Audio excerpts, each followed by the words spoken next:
Një çështje e pezulluar prej kohësh për forcën ajrore helenike, duket se po i afrohet përfundimit pasi forca po u përgatitet të marrë grupin kryesor të armëve të reja për flotën e saj F-16 deri në fund të vitit.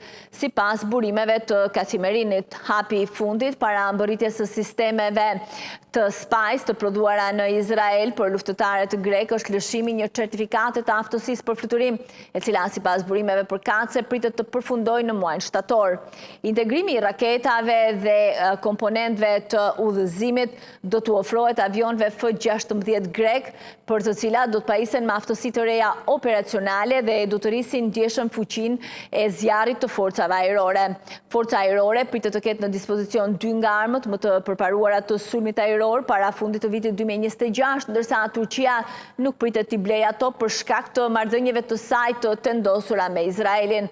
Raketat supersonike tok-ajër kanë qenë në listën e prokurimit të forcave ajrore për vite me radhë. Përveç se shërbejnë si armë sulmi, ato janë të dizenjuara për t'ju kundërvënë mbrojtjes ajrore të armikut. F-16 mund të mbajë deri në 4 raketa me një rezerveprimi që te i kalon 250 km, duke lejuar lëshime nga distanca për te i mundësive të sistemeve kundërshtare të mbrojtjes ajrore.